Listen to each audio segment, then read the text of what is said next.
prayer is an interesting thing. We pray to God because we believe in God. We ask God for things because we know that God could provide. But we also know something else. That it's God's prerogative sometimes to say no. A couple of days ago, a man by the name of Yehuda Waxman passed away. He was the father of a soldier who was kidnapped, Nachshon Waxman. When he was kidnapped, people prayed. Religious people, non-religious people, Orthodox, ultra-Orthodox, across the entire Israeli, what is sometimes a divide. People prayed.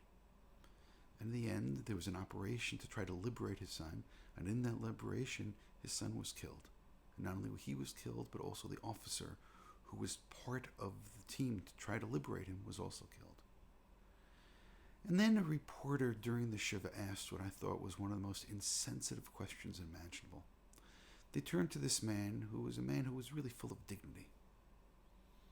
The way he conducted himself, the way that he spoke. And they said, so what happened to all the prayers? Well, 50,000 people had come to the Kotel to pray. And somebody asked the father, so what about the prayers? And he said, sometimes God says no. In this week's Parsha, and it's a little bit beneath the surface, Rashi points out the same phenomena. The daughters of Tzlavchad approach Moshe and they say, our father died, he had no sons, and according to the process that was unfolding right then, the daughters stood to inherit no land when the land was divided. And they said, why is this fair? Why shouldn't we be able to inherit the land as well? Just because we're women? And Moshe turns to God, and God agrees with the daughters of Tzlavchad. Moshe then turns to God and says, there needs to be a leader in the camp. Can't leave God's children without a leader.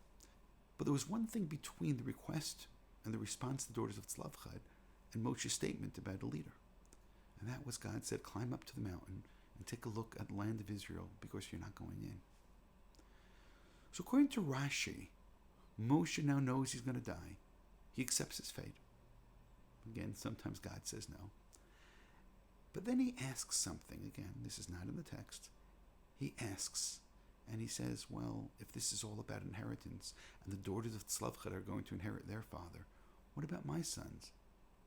Why shouldn't one of my sons inherit and take over as leader for me? And God said, no. What we find right afterwards is that God says to Moshe to appoint Yehoshua as the new leader.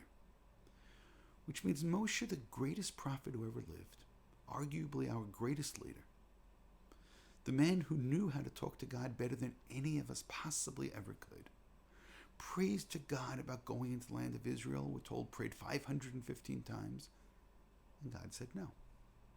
And then Moshe turns to God and says, can my children at least inherit, take over the leadership?